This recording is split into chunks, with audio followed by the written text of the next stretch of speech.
पाकिस्तान की पुलिस ने तालिबानियों की तरह व्यवहार किया है।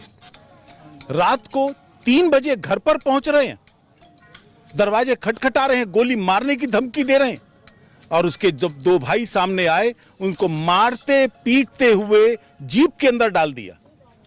उसकी गर्भवती पत्नी 9 महीने की प्रेग्नेंट दिखाई दे रहा है, जबरदस्ती उसको धक्का दिया, वो नीचे गिर गई और वो बच्चा दुनिया देखने से पहले ही स्वर्ग सिधार गया।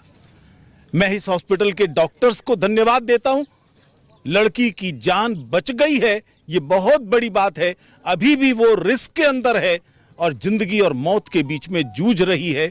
डॉक्टरों के इलाज से हम संतुष्ट हैं, लेकिन राजस्थान पुलिस ने जिस प्रकार का व्यवहार किया है, साफ दिखाई देता है वो राजनीतिक दबाव में थी। स्क्रिप्ट किसी और ने लिखी। हमें जानकारी मिली है राजस्थान की एक मंत्री, उनका भतीजा इन दुष्ट लोगों के साथ में था। आखिर कौन थे ये लोग? जरायम पेशा अपराधी लोग थे। उसके ऊपर पहले से इनाम घोषित था, गौ हत्या के केसेस उसके ऊपर दर्ज थे और वो वहां से 200 किलोमीटर दूर लोहारू में मिला। और बताने वाला कौन? यहां चाय की दुकान पर बैठा हुआ एक आदमी सुबह 6 बजे के समय बता रहा है, मैंने इन लोगों को देखा। अरे तुम 6 बजे इतने अंधेरे में पहचान लिया? और कहां कहां के लोग? कोई मानेसर का है, कोई होडल का है, कोई पलवल का है, कोई कहीं का है। वो नाम जो पहले से जाने जाते थे, जो हिंदुओं की बहन बेटी की रक्षा किया करते थे, हिंदुओं के जान माल की रक्षा किया करते थे, केवल ऐसे लोगों के नाम उन्होंने ले दिए जिसका इस घटना से कोई संबंध नहीं।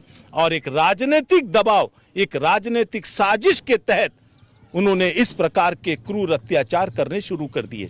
अभी हम उनके घर से होकर आए, वहां की पुलिस से अपील की है, तुरंत FIR लॉन्च कीजिए उन हत्यारे राजस्थान के पुलिस वालों के खिलाफ, उनको अरेस्ट कीजिए।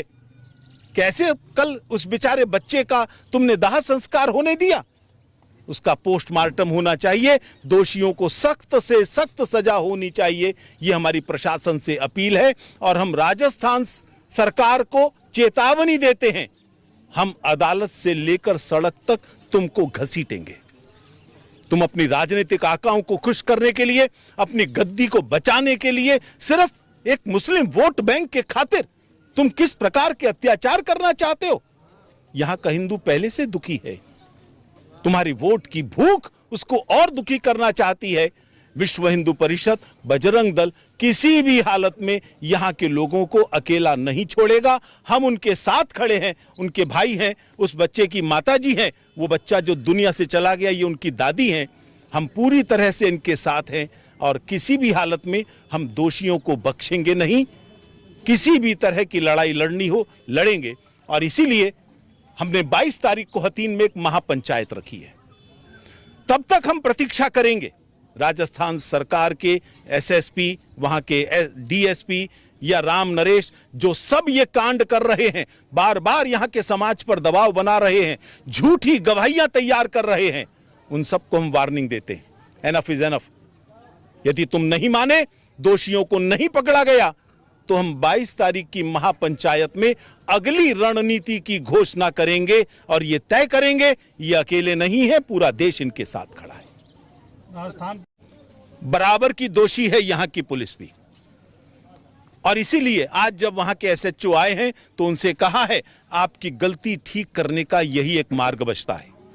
बहन जी की तरफ से कंप्लेंट दी गई है, इस पर तुरंत 312 के अंतर्गत FIR दर्ज कीजिए, नामजद कीजिए। दोषी जो राजस्थान पुलिस के लोग हैं उनका गिरफ्तारी वारंट निकालिए, पोस्टमार्टम करके जांच को आगे बढ़ाइए। अन्यथा आगे क्या होगा उसकी रणनीति हम हतीन की पंचायत में घोषित करेंगे। ये वहां की पुलिस स्वयं बता रही है, वो पहले से ही इनाम घोषित किया जा चुका था उनमें से एक के ऊपर। नंबर 2, अभी जांच नहीं हुई है, ये मालूम नहीं है कि वो अपने घर से 200 किलोमीटर दूर जिस जीप में 2 कंकाल मिले हैं वो उन्हीं के हैं या नहीं, वो मारकर जलाए गए हैं या दुर्घटना में उनकी अपने आप कारों में आग लगती है, क्या हुआ है? और हत्या करने वाले कौन, यदि हत्या हुई है तो? ये सब अलग अलग जगह के लोग हैं। ऐसा लगता है वहां के फतेहपुर के किसी थाने में बैठकर स्क्रिप्ट लिखी है, एक फिल्मी कहानी लिखी गई है और इसमें जबरदस्ती जो बेकसूर लोग हैं उनको फंसाने की कोशिश की जा रही है। बजरंग दल कहां से आ गया? बजरंग दल का नाम ले रहे हैं, कौन सा सबूत है तुम्हारे पास? तो इसलिए कोई जांच नहीं, कोई सबूत नहीं, केवल आरोप, ये नहीं चल सकता। मानेसर का नाम आज पूरी दुनिया जानती है, मेवात के लोग जानते हैं। वो हमेशा गाय की, बहनों की, इन सब की रक्षा के लिए तत्पर रहता है, कानून हाथ में नहीं लेता, प्रशासन का साथ देता है। इसलिए उसका नाम कोई कहीं भी बैठा हुआ ले सकता है। आखिरकार भरतपुर में बैठे हुए उस गौ तस्कर के भाई को ये 5 नाम कैसे मालूम चले? चाय की दुकान पर बैठा हुआ एक व्यक्ति सुबह 6 बजे उसने कैसे पहचान लिया कि ये 5 लोग हैं?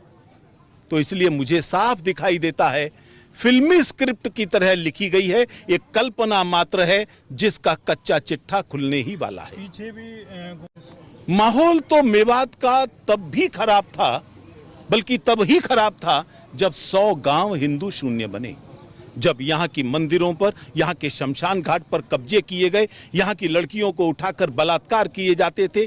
माहौल तब खराब हुआ था, अब माहौल बदलना शुरू हुआ है।